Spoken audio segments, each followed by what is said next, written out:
어린아이들이 여행을 가거나 또 때로는 아이들이 좋아할 만한 이 테마가 있는 체험장을 찾아가 보면요. 그곳에는 아이들 눈에 정말 혹할 만한 것들이 이 곳곳에 배치되어 있는 것을 보게 됩니다. 심지어 실제로 그렇죠. 입구에 들어서는 순간부터요. 이 아이들에게 있어서는 엄마 아빠가 눈에 보이지가 않습니다. 거기에 있는 공룡이나 뭐 상어나 또 놀이기구나 뭐 거기에 있는 뭐 다양한 장난감들이요. 이미 아이들의 눈에 전부가 되어 버리죠. 그때부터 아이들의 발걸음이 얼마나 빨라지는지 모릅니다. 여기저기 막 뛰어다니고 소리를 치고 너무 행복해서 너무 좋아서 뭐 여기저기 뭐 그냥 뛰어다니기 바쁩니다. 그리고 어 아마 다 경험해 보셨을 건데 아이들이 부모가 잡고 있는 그 손을 어떡합니까? 절대로 잡고 있지 않으려고 하죠. 이 손을 얼마나 힘이 그때만큼 강할 때가 없습니다. 그때만큼 이 힘이 막 어디서 나오는지 잘 모르겠지만은 부모의 힘을 능가하죠. 손을 뿌리칩니다. 빠져나가려고 하죠. 뭐 더 이상 잡지 말라는 겁니다. 이제 알아서 여기서 가만히 놔두라는 거죠. 잘 놀 테니까 가만히 놔두라는 겁니다. 근데 여러분 이 부모의 마음은 어떻습니까? 아무리 아이들이 자기가 알아서 놀고 가만히 놔두라고 해도 그런 어린아이들을 그냥 내버려 두는 부모는 한 명도 없습니다. 수많은 사람들 속에서 우리 아이들이 계속 어떡합니까? 우리 아이들의 행보를요 계속 주시하는 것이죠. 왜냐하면 그곳에는 혼자 노는 곳이 아니고요. 많은 사람들이 있고 때로는 이 계단이나 그 시설들이 그렇게 안전하지 않을 수도 있기 때문에 계속해서 아이들을 주시하는 것입니다. 계속해서 아이들을 보는 것이죠. 그래서 부모는요 혹연하는 마음에 그 잡지 말라고 뿌리치는 아이의 손을요 순간순간 꽉 붙잡습니다.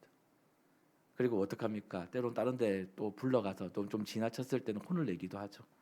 이게 어찌 보면 우리가 지금 아이들을 키워왔던 시간들이었을 건데요. 오늘 이 본문 에스겔 16장의 말씀 또한도 좀 이 말씀과 좀 유사하지 않을까? 오늘 제가 해드렸던 이 말과 이런 일들과 좀 유사하지 않을까라는 생각을 해보았습니다. 에스겔 이 16장의 이야기는요, 바로 하나님께서 예루살렘을 한 여인으로 비유해서 그들의 지난날의 역사 그리고 지금 현재의 그들의 상태를 설명해 주고 있는 것입니다. 이스라엘은 어떤 나라였냐, 어떤 입장이었냐, 처음에 어떤 그들은 존재였냐, 바로 처음에는 그 누구도 돌보지 않은 버려진 아기와 같은 그들의 모습이었습니다. 그런데 하나님은 그들을 발견하시고 그들을 건져내어 씻기고 먹이고 입히셨죠. 그리고 정성한 그 이스라엘, 그 여인을 그 여인이 아름다운 여인이 되었을 때, 성인이 되었을 때 하나님은 그들을 언약의 백성으로 삼게 되시는 겁니다. 그런데 이 여인, 이 예루살렘은요, 나중에 어떻게 되냐? 결국은 하나님을 버리고 우상을 섬기게 되었다는 것입니다.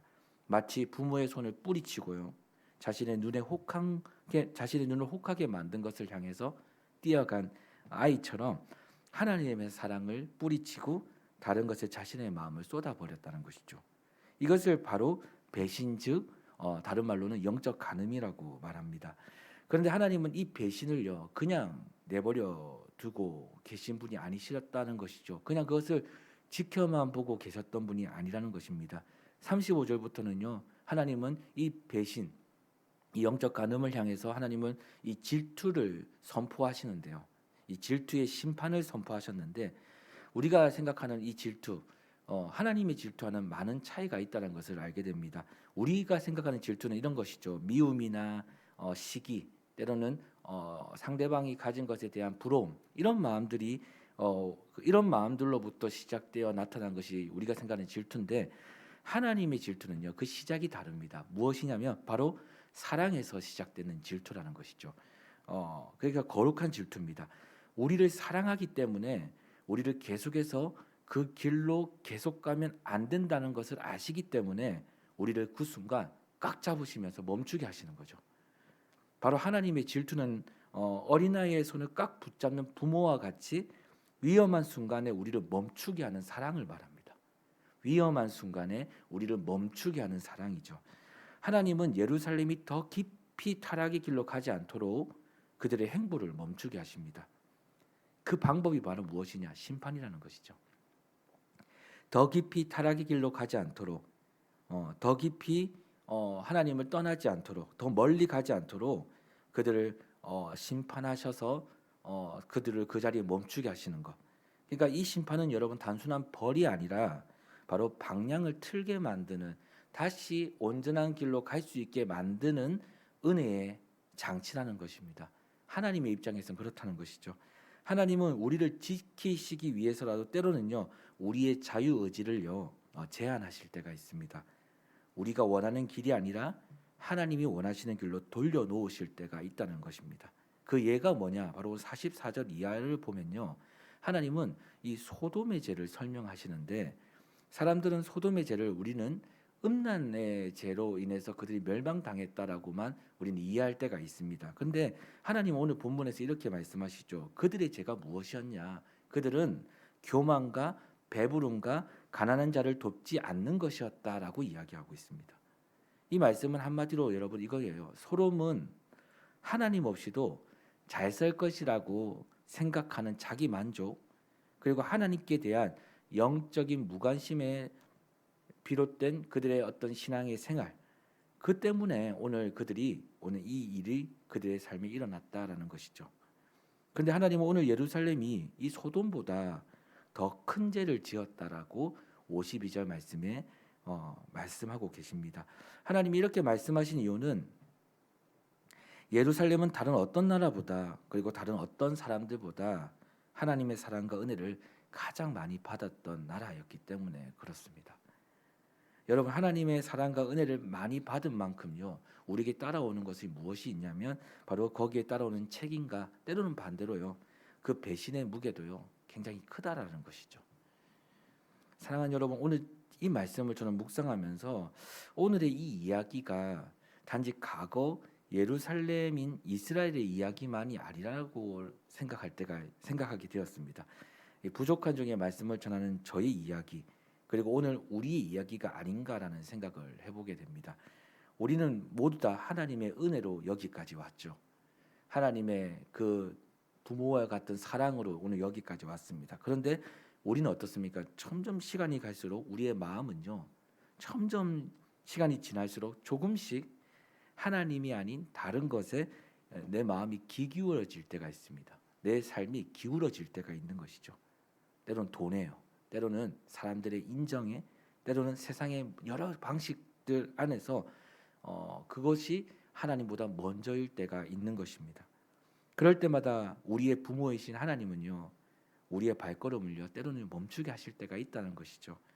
우리가 가장 소중히 여겼던 것들과의 관계가 때로는 틀어지거나, 때로는 우리의 계획들이 아주 이거는 확실한 계획이었다고 믿고 있는 그 계획들이 때로는 무너지는 순간들도 올 수 있다는 것이죠.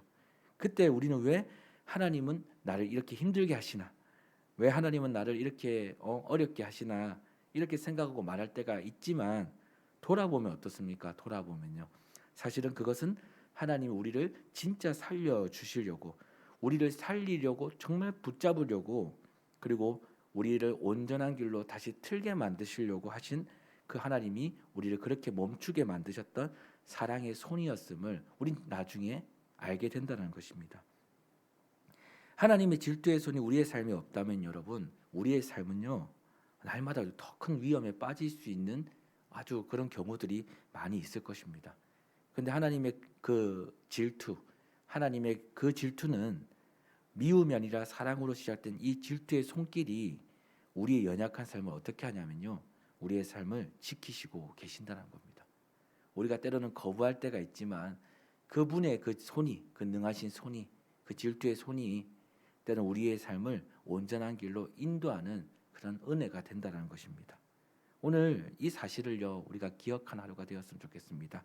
그리고 그 사실을 기억하고 오늘 우리의 삶에 일어나는 모든 것에 감사하고 다시 하나님께로 돌아가는 그런 은혜의 하루가 되었으면 좋겠습니다.